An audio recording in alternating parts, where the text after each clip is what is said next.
estúdios a toda a hora a dizer eu acho que isto tem que ser aberto. Era a abertura de inquéritos. Eu já tinha ido a julgamento de certeza, porque é muito mais rápido sempre do que para os outros todos.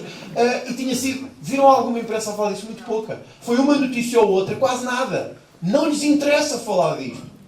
Ora, assim não é imprensa, assim não se chama imprensa. Assim é o braço armado do sistema. E isso não é o trabalho que a imprensa deve ter. A imprensa deve transmitir ideias. Finalmente. E eu espero que isso mude e acho que está a mudar alguma coisa e tenho esperança que as coisas melhorem. Sobre os ciganos, independentemente de ir a tribunal ou não, de facto, bem, temos que dizer uma coisa. Eu nunca vi os ciganos tão mobilizados como estão agora para fazer qualquer coisa. Eu tinha a ideia que eles só se mobilizavam para subsídios, mas não.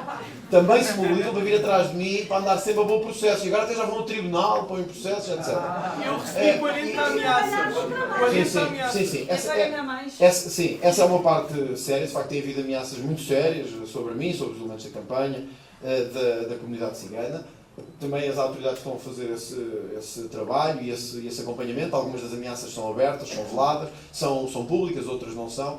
Mas mostra bem a comunidade, o tipo de comunidade padrão que se habituou a viver em Portugal e que muita responsabilidade é nossa. Isto é, quando se sentem ameaçados nesses tais privilégios que se habituaram a viver, nos subsídios, nas escolas, etc., as habitações municipais são um exemplo. Eu, quando estava em Lourdes, como vereador, tive a oportunidade de ver isto. A estratégia era-lhes dada uma casa municipal, ocupavam uma, começavam a estragar tudo, os elevadores, as escadas, as portas, tudo. Faziam um inferno a toda a gente que lá vivia.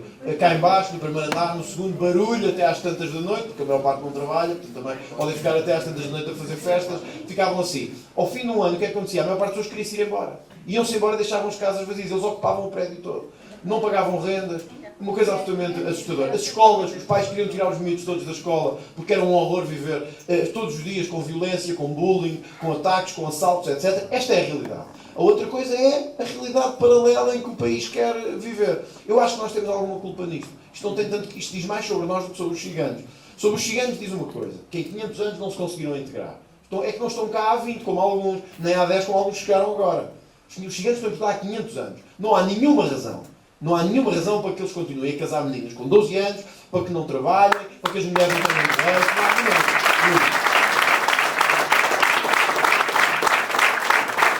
Mas diz muito também sobre nós. Enquanto estava a fazer a pergunta, eu lembrei-me de 3 coisas que tive a possibilidade de ver nestes últimos dias. Até as associações que me meteram em tribunal por causa dos cartazes recebem uma pipa de massa do Estado de subsídios. Pô. Então, mas por que é que o Estado dá subsídios a associações ciganas? E tem direito a um advogado. Sim, já nem vou a isso, nem sei como é que eles fizeram isso, mas fizeram. Bolsas na universidade especificamente para ciganos. Então, mas o que é isto? Mas por serem ciganos, quer dizer, andamos a dizer que aqueles coitados não podem ser perseguidos, mas podem ser beneficiados. Pode haver bolsas para ciganos especificamente, casas. Há câmaras municipais que publicam nos editais, o caso de Amarante foi um que eu publiquei, publicam a construção de casas para ciganos. Mas o que é isso? Mas não há para nós jovens. Mas depois não há para a maioria comum, para os jovens, não há para as mulheres solteiras, não há para ciganos. E isso diz mais de nós também, porque nós é que permitimos isto chegar a este ponto. Estava a dizer que a criminalidade aumentou muito. Eu conheço polícias que me dizem mesmo assim, Dr. André, não vale a pena atuar, porque nós é que vamos ter problema. Nós, se atuamos sobre um cigano qualquer, vamos ter problemas. Vai ser problemas com o Tribunal, vai ser problemas com a Câmara Municipal, vai ser processos disciplinares na administração interna, e então não vale a pena porque eles fazem o que querem. Ora, isto também diz muito sobre o país que construímos. E eles têm mais armas que a polícia. Claro, para além disso, nós vimos aquelas imagens de pessoas a disparar no fim de ano. Não sei se já foram presos ou não. Quer dizer, é inconcebível. Olha, eu vou-vos dizer isto. Qualquer um de vocês que aqui está hoje, neste evento, todos, se fôssemos vistos num vídeo a disparar uma arma de guerra no meio da nossa rua, já estávamos presos. Mas os ciganos ainda estão à solta. Quer dizer, é neste país de divisão que nós também permitimos que isto chegasse a este ponto. E eu não vou ter dúvidas. Eu, como Presidente da República, aliás, esse é um trabalho que o Presidente pode fazer e não repetir as figuras tristes do bairro da Jamaica que o Dr. Marcelo Rebelo de Sousa fez. Eu vou estar ao lado das forças de segurança. E os ciganos, quer gostem ou não, vão ter mesmo que cumprir a lei.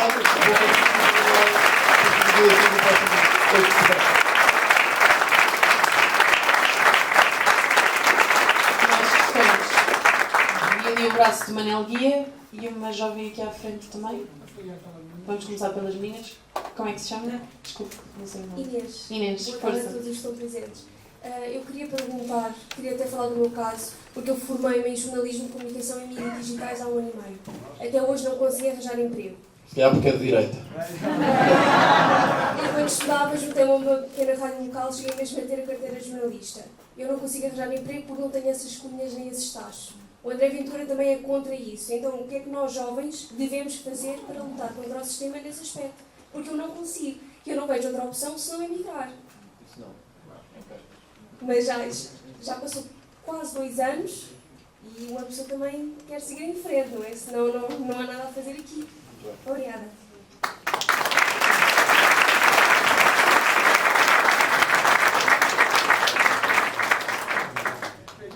É o Manel Vila.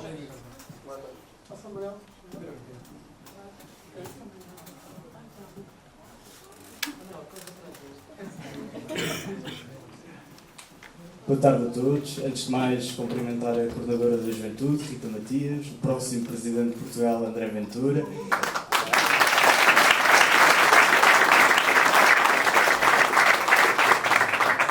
A questão que eu faço vai na mesma linha da última, que é qual é a opinião do Dr. André para este problema que os jovens vêm enfrentar diariamente? Porque os jovens vão continuar os seus estudos, fazem a licenciatura, fazem o mestrado, até se calhar um doutoramento, só que depois vêm-se obrigados a sair do país. E no fundo vemos um país que investe nos jovens e que são os mais formados da Europa, ou se calhar até digo mesmo do mundo, só que são obrigados a ir para os grandes tubarões da Europa, abandonar o país que os viu crescer, abandonar o seu cotidiano, a sua família, as suas culturas.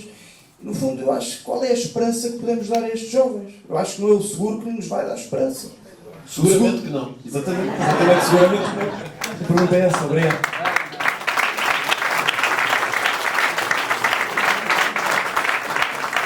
Obrigado pelas duas questões. A primeira vai um pouco ao coração do país que temos hoje. Neste caso é jornalismo, mas podia ser outra função qualquer. Muitos dos jovens hoje em Portugal dizem que nós temos a geração mais qualificada de sempre. Mas de que é que isso vale se não conseguirem encontrar trabalho? Se não conseguirem encontrar onde possam colocar essa formação? Quer dizer, demos aos jovens a possibilidade de estudarem, de se formarem, isso é bom, mas depois não criámos um mercado que correspondesse a essas necessidades e que correspondesse a essa formação. E então acontece aquilo que eu estava a dizer no início. Formamos-nos em jornalismo, em direito, em engenharia, em tecnologia, em economia, em gestão, e vamos enriquecer outros países com isso. Estava a dizer no fim que se não encontrar vai emigrar. Tenho a certeza que não o faz por querer e tenho a certeza que não o faz com gosto. Falo porque é a última opção que tem para evitar isso. E se calhar também, falou das cunhas e dos conluios, é muito por isso. É por isso e por um país que não conseguiu construir uma economia que correspondesse verdadeiramente àquilo que hoje se faz na Europa de melhor. Nós importámos o pior da Europa e não importámos o melhor que devíamos ter importado. Vamos por partes.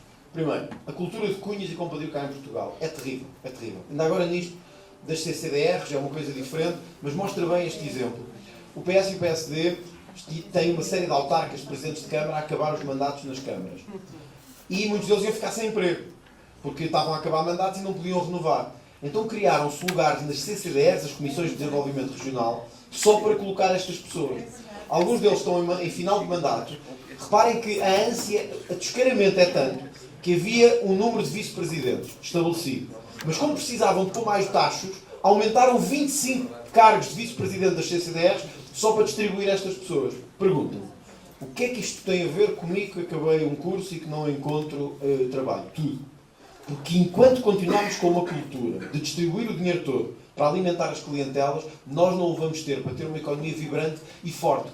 Eu sei que muita gente não compreende o passo de um para o outro, mas tem tudo a ver. Enquanto o nosso grande investimento, enquanto a nossa grande despesa for o Estado, as clientelas do Estado e o peso do Estado, nós não vamos conseguir que um jovem que acaba o curso de jornalismo, de engenharia, de gestão, tenha um salário correspondente com o que quer. Hoje, quer dizer, um jovem como a jovem que me fez a questão, acaba o curso, fez Erasmus, imagina, fez Erasmus, em Itália, em França, na Alemanha. Viu com os seus olhos quanto é que ganha um colega seu que está na mesma situação, que acaba um curso e que de repente vai e ganha 3.000 euros ou 3.500. E depois dizem-lhe, quando acaba aqui o curso, que vai ganhar 1.200 ou que vai ganhar 1.300 ou menos.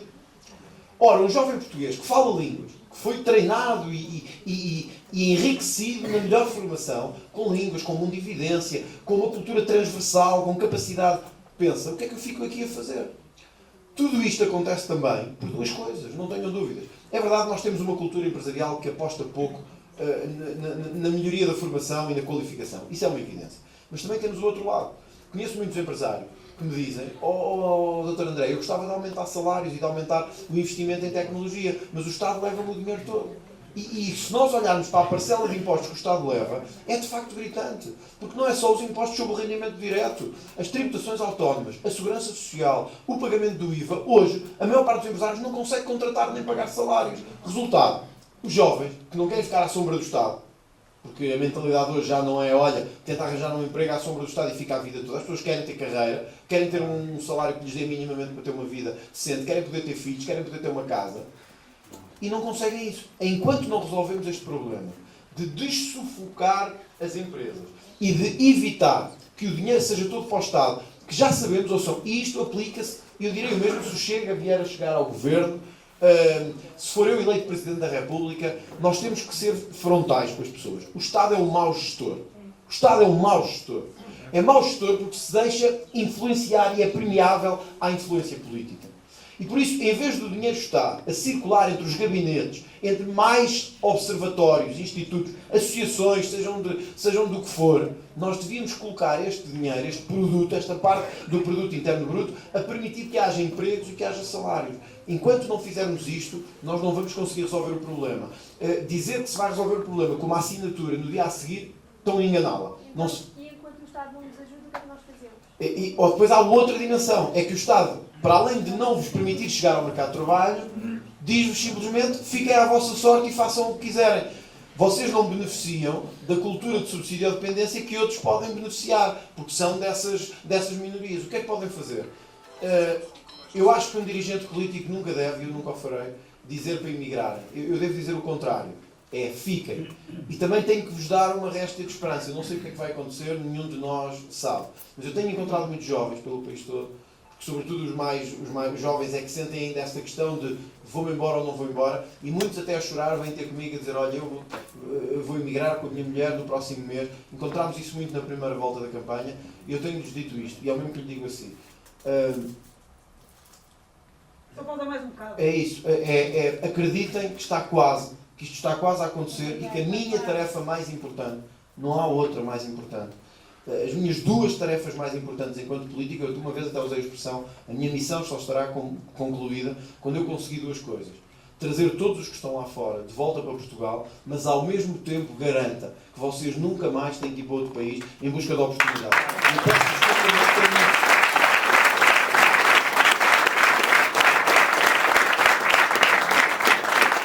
desculpa, acreditem nisso, porque essa mudança está quase a acontecer. E enquanto isto não acontecer, nós vamos continuar a tentar influenciar o rumo da governação para garantir que há essas oportunidades e que essas oportunidades aparecem. Se puder e se conseguir, não emigre, não vá embora. Acredito que nós estamos quase a mudar a crise.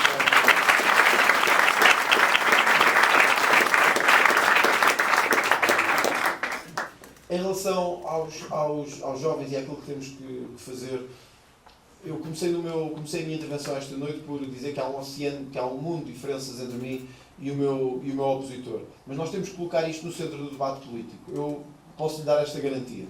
Não sei ainda se o meu adversário vai aceitar debates ou não, parece que ele não está muito com essa vontade. Mas de uma forma ou de outra teremos que nos confrontar, nem que eu vá ter com ele, não sei qualquer, então aí, nem que nós, bem, se ele não aceitar debates, então teremos que cruzar campanhas em alguns sítios. É ver para onde é que ele vai e nós vamos lá também para poder falar com ele.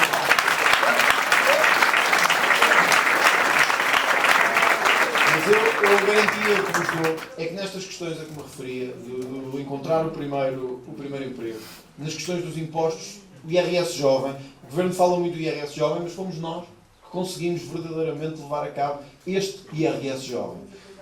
Os apoios à habitação que temos hoje para os jovens e que garantem a possibilidade de constituir família e ter uma habitação, tudo isso foi feito já por nós. o que eu vos garanto e o que eu vos prometo é que eu vou colocar este tema como prioritário na campanha eleitoral. E quer de um lado, quer do outro, nós vamos ter que discutir os jovens. Porque é verdade, nós temos um problema de pensões baixas em Portugal. Isso é uma evidência. Mas o nosso futuro está aqui. O nosso futuro está em não deixarmos que os jovens de Portugal estejam a partir para outros locais e estejamos a importar o terceiro mundo cá para dentro. Nós tornamos o terceiro mundo quando importamos o terceiro mundo. Ora, nós não devemos importar o terceiro mundo. Nós, para acabarmos com a conversa de pois, mas precisamos de mão de obra, pois, mas precisamos de gente qualificada, pois, mas não temos ninguém para trabalhar. Então nós temos que garantir que os nossos jovens têm trabalho, mas que ele é bem pago. No dia em que fizerem isso, se calhar precisamos de menos imigração e podemos ter mais jovens.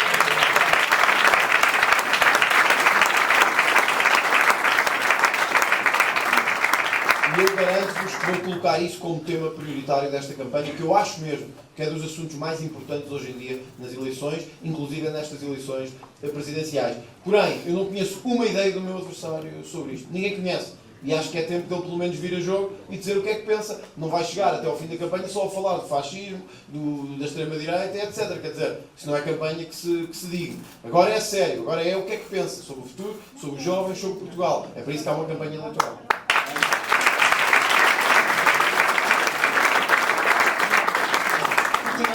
Aqui à frente e a Mariana. Pronto, excepcionalmente vi ali um rapaz. David. Não? Pedro? Desculpa. Então é primeiro aqui. Aqui à frente, esta menina. Eu também quero. Primeiramente, gostaria de cumprimentar a nossa líder da Juventude Chega, Rita Matias, e o nosso futuro presidente, André Ventura. Eu gostaria de saber o que é que poderá fazer a respeito sobre os jovens que agora querem se tornar independentes e sair das casas dos pais, sendo que agora as habitações estão a ser profundamente ocupadas pelos imigrantes ilegais e às vezes em excesso, como podemos saber e como todos sabem, pode haver 15 pessoas numa casa e eu gostaria de saber a sua opinião quanto a isso. Agora ali a Mariana. Pronto, boa tarde, queria cumprimentar toda a gente que ajudou a que este evento fosse possível. E antes de fazer a minha pergunta, queria contar uma situação. Eu sou estudante de Direito do primeiro ano na Universidade Católica e tivemos uma situação na nossa aula de Fundamentos de Direito Público em que o nosso professor tomou a liberdade, enquanto que tinha sido imparcial o ano inteiro e nunca tinha dado a matéria sem dar qualquer tipo de exemplo atual de Portugal, quando chegámos à aula em que tivemos a aprender sobre o populismo e a democracia sobre ameaça e não sei o quê, tivemos 2h30 do nosso professor, em vez de dar aula, explicar como é que André Ventura era populista, isto é tudo muito mau. Professor Raul Relvas Moreira, acredito que seja o nome dele.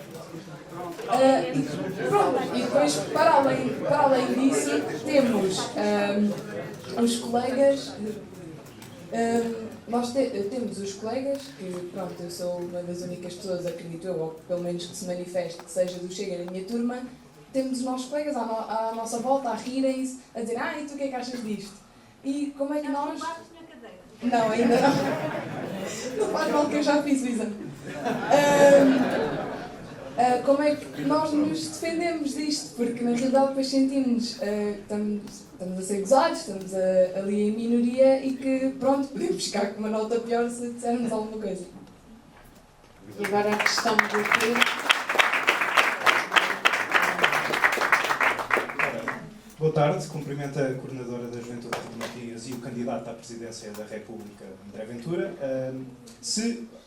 Ou melhor, quando for Presidente da República, uma das competências que vai ganhar é comandante da Supremo das Forças Armadas.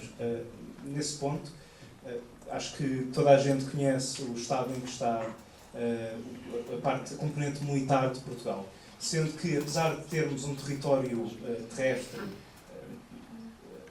limitado, a nossa zona económica exclusiva é das maiores do mundo. Temos uma um vasto território marítimo. Ora, nesse ponto, sendo que na nossa política externa um dos principais vetores é exatamente esta componente do Atlântico, ou melhor, o que irá fazer para complementar este braço que nos garante a nossa soberania, de forma a conseguirmos defender-nos deste mundo que a conjuntura atual é bastante imprevisível. Obrigado.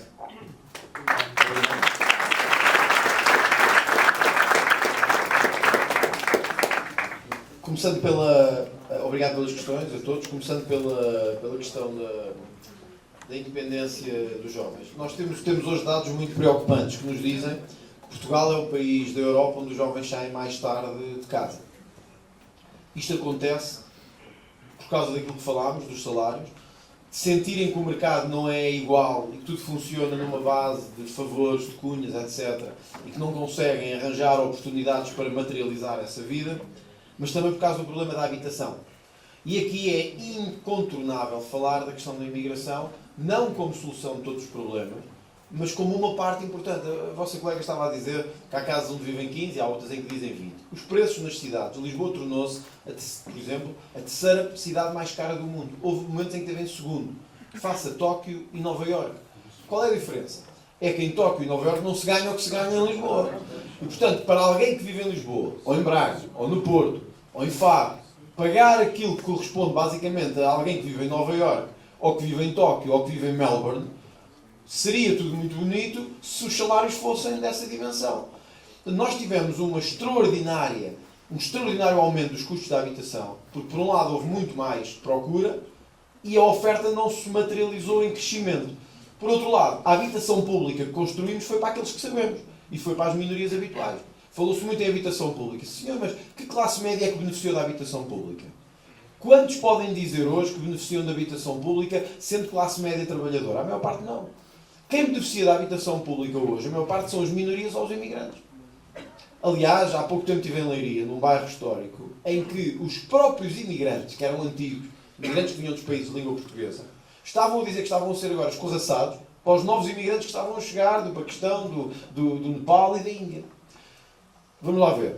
A solução não é fácil, porque isto exige mais construção e mais investimento em habitação.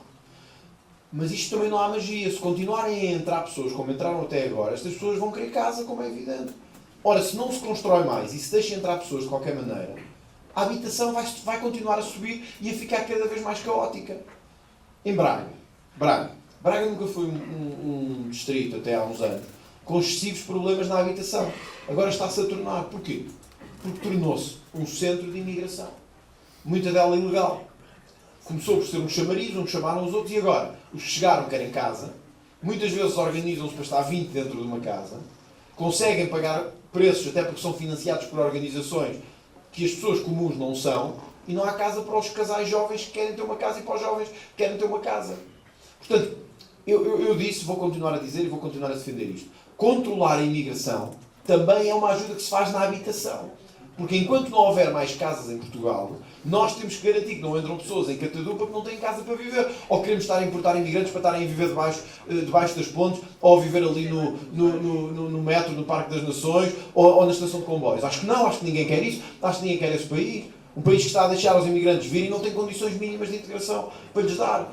Portanto, eu acho que este é um ponto também fundamental para controlar a questão da habitação. A outra tem que ver com os rendimentos e com os impostos.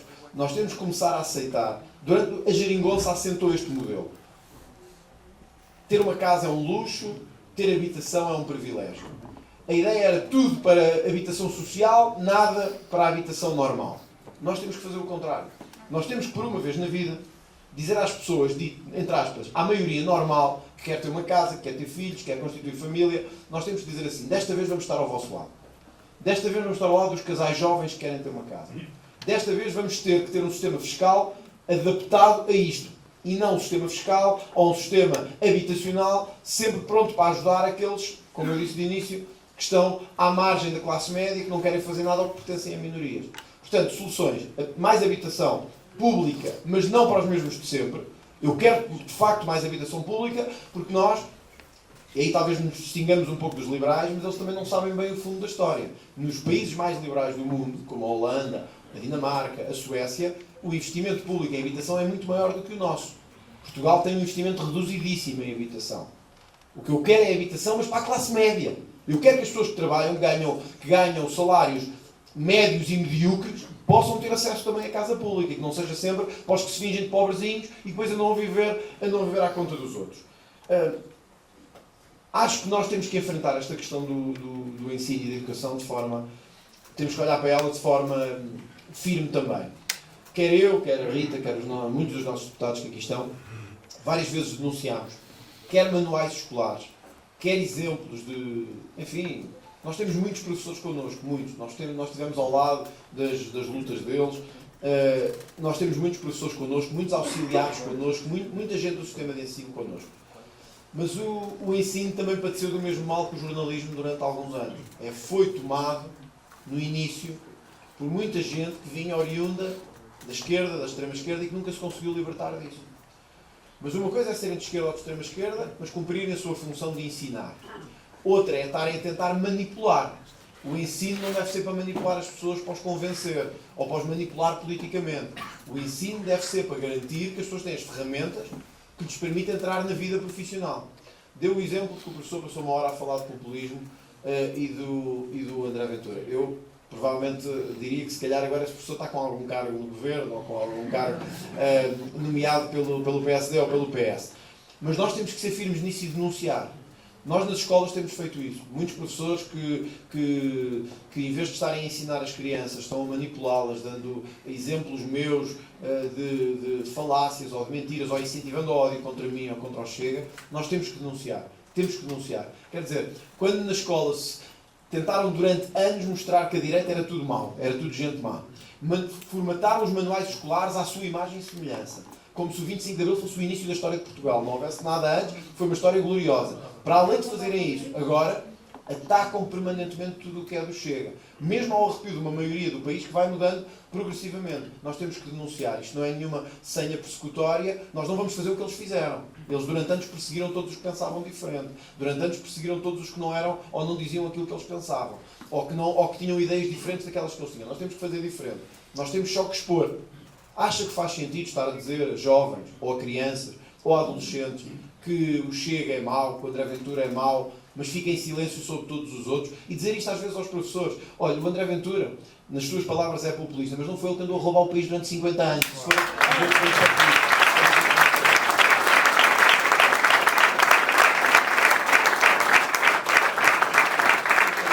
E no caso das escolas, a mesma coisa. Nós temos que mostrar ao país que temos fibra e que não temos medo. Que nós não temos medo nem nas escolas, nem nas universidades, nem nas academias de polícia, nem nas academias militares, nem nas instituições culturais. Nós não temos medo. É verdade que há setores onde temos muito mais apoio do que noutros, mas também aí vamos ter que trabalhar e vamos ter que mostrar-lhes que não temos medo. Nós temos feito com a nossa juventude imensas ações nas universidades, muitas delas de esquerda, em que eles é que provocam violência. Nós vamos lá falar, debater e confrontar. Só mostra uma coisa: eles nunca estiveram preparados para a democracia. Eles queriam a sua democracia. Eles queriam a sua casa.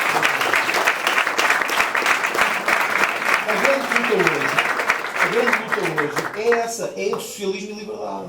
É entre socialismo e liberdade. E ao contrário do que muitos dizem, nós somos os representantes da liberdade. Nós é que queremos uma educação em que a família transmite os valores, a escola, a universidade transmitem as ferramentas. A educação pertence à família, não pertence às universidades. Nós queremos uma educação em que o professor respeita a opinião política do aluno, em que respeita a sua tendência política. Nós queremos uma universidades despidas de nomeações políticas e despidas do habitual, como observatórios, como institutos, tudo feito por nomeações de PS e PSD. Nós temos que acabar com isso. E eu dei esta garantia ao país.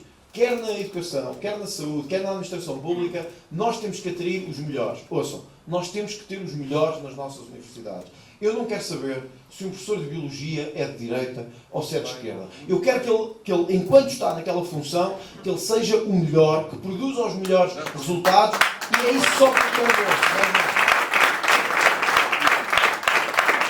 Vamos deixar as nomeações pelo cartão partidário e vamos começar a fazer as nomeações por mérito. A meritocracia, é isso que nós precisamos. Não podemos dar a dizer aos jovens, esforcem-se, estudem, mas depois quando chegam e têm que escolher entre um e outro, o que tem o cartão do PS passa à frente. Não, não pode ser. E nós também vamos ter que dar o exemplo nisso, que eu espero que nós consigamos liderar Portugal em breve, e nós temos que dar esse exemplo também. Não há cá familiares, não há cá cartão partidário, tem que haver mérito. Nós temos que fazer com mérito.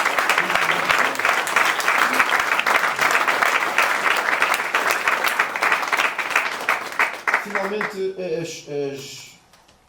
mas e para responder à sua questão, como se defender? Tem que expor. Quando são expostos, perdem logo essa coragem toda tão grande que têm quando estão sozinhos com alunos a tentar manipulá-los. Temos que os expor, porque isso não é ensino, isso não é educação, isso é fraude ao ensino e fraude à educação, isso é tentativa de manipulação, isso é tentativa de endoutrinação. Portanto, nós agora, como partido maioritário, como partido forte na sociedade portuguesa, temos que ter a capacidade de dizer isso, porque nós não passarão e nós temos que deixar claro. Finalmente, as Forças Armadas e a questão das Forças Armadas e da defesa. Nós vivemos num mundo absolutamente em transformação, isso é uma evidência. Nós temos que ter Forças Armadas fortes. Eu tive durante os últimos meses várias visitas a estruturas de Forças Armadas, quer bases da Força Aérea, quer do Exército. Nós temos feito alguma melhoria nessa matéria. Nós temos feito algum investimento em algumas áreas, por exemplo, na área tecnológica, na área dos drones, na área do trabalho militar mais subterrâneo. Nós temos tido alguns avanços, mas estamos muito longe do que precisamos. E nós não esperávamos que isto viesse a acontecer na Europa, uma guerra no leste.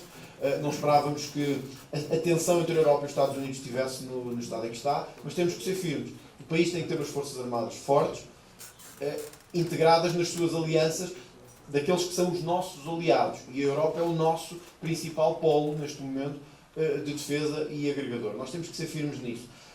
Eu posso-vos dizer que não é nada secreto, não é nada confidencial, mas enquanto líder do Chega, agora não enquanto candidato presidencial, tive várias conversas com o Primeiro-Ministro sobre a questão da defesa e deixei-lhe este compromisso que eu espero levar a cabo e que espero que quem suceder também, depois na liderança do Chega, possa também levar a cabo. Nós temos que perceber que não é popular fazer investimentos em defesa e em Forças Armadas. Não é popular. É muito mais atrativo fazer na parte social, fazer na habitação, na saúde. E é muito mais agradável. Porém, não há soberania sem defesa. O conceito básico de soberania existe defesa. Nós vamos ter que aumentar o investimento em defesa. E tem que haver um consenso político em Portugal sobre esta matéria. E o consenso político só pode ser dado pelos 3 grandes partidos neste momento do Parlamento. O compromisso que eu deixei em nome do Chega foi que não faremos aproveitamento nem luta política disto, que temos que remar todos para o mesmo lado, para ter umas Forças Armadas fortes. O que é que eu quero dizer com isto? Nós podemos ter cá dentro as maiores divisões entre nós, disputá-las, lutar uns contra os outros do ponto de vista político, ter divisões saudáveis. Quando se trata de defender Portugal, nós temos que estar todos do mesmo lado e, atenção, perante qualquer ameaça, seja ela mais forte, seja ela mais fraca.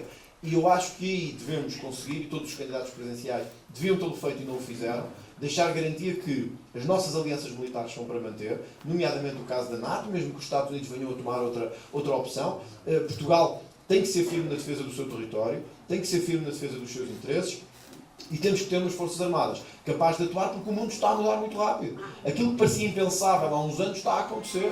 E, portanto, Portugal pode ser alvo de uma ameaça que vem de qualquer um dos seus países vizinhos, menos vizinhos. Como referiu, temos uma das áreas marítimas maiores do mundo. E vocês sabem isto não é segredo nenhum. Mesmo a questão da Rússia, Portugal não está sob a ameaça da Rússia. Portugal tem estado em guerra com a Rússia, uma guerra subterrânea, em muitos aspectos, desconhecida do público, mas em muitos aspectos essa guerra acontece todos os dias.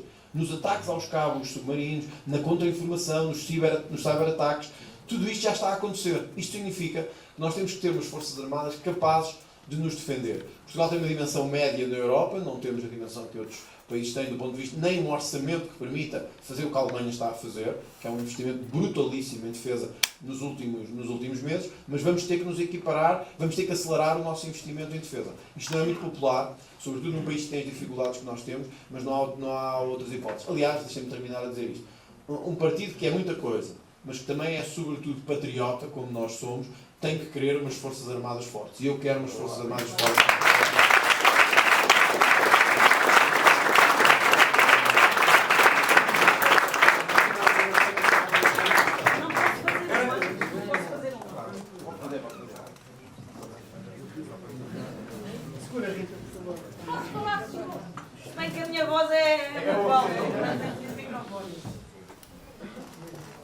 Tem mesmo que ser breve porque o nosso presidente tem mais agenda. Tenho entrevista da RTV hoje. Não vai. Eu nem sei como é que é isso fazer esta pergunta porque é um bocado delicada. Não, por exemplo, eu tenho 30 anos, fui mãe aos 18, não continuei a estudar porque, infelizmente, a minha mãe nunca teve possibilidades, também foi outra vítima de violência doméstica, e então eu sou do Norte e depois fui para a Leiria, hoje estou em Fátima. Hoje sou mãe de 3, já contribuí para a minha natalidade para os meus meninos, para o bem em Portugal. Só que a questão é, eu sei que querem acabar com os subsídios, mas casos como o meu, mãe jovem, solteira, não é? 3 filhos, nestes casos como o meu, vai haver poderá haver subsídios, apoios, como é que...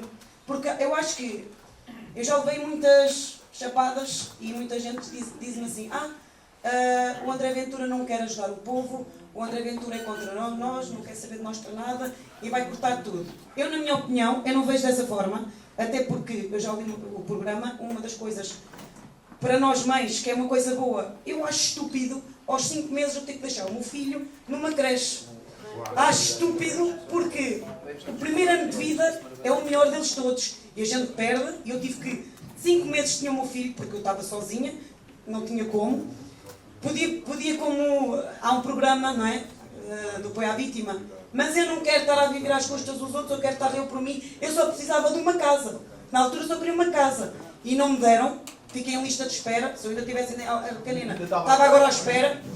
Quando foi a situação dos ucranianos, vi toda a gente a dar apoio. Eu tive 0 de apoio. Quando eu cheguei, já contribuí desde os meus 18 anos para Portugal, portanto não sei. Nesses casos de pessoas que realmente precisam, como é que... Eu vou-lhe dar uma resposta, acho que é, porque é muito claro daquilo que nós defendemos. Mas há quem não entenda. Sim, a pergunta faz todo... E as comunicações também não as passam. A pergunta faz todo o sentido. A pergunta faz todo o E sentido. passem bem isto. Passem bem isto. Faz todo o sentido.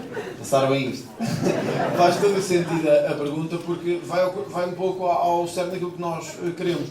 Nós quisemos, de facto, fazer o corte com uma cultura de subsídios. Mas porquê? Porque essa cultura de subsídios está associada, em muitos dos casos, a pessoas que não têm nada a ver com o seu caso. É pessoas que não querem fazer nada, nem querem nenhuma ajuda para começar nenhuma vida. Querem é ficar a vida toda a viver nesta ajuda. O exemplo que deu da creche e dos 5 meses foi este partido, este deputado, que cristão, claro, que queriam que as mães pudessem estar precisamente em casa com os seus filhos com apoio a 100%.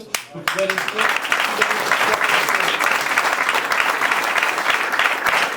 vou dar um exemplo.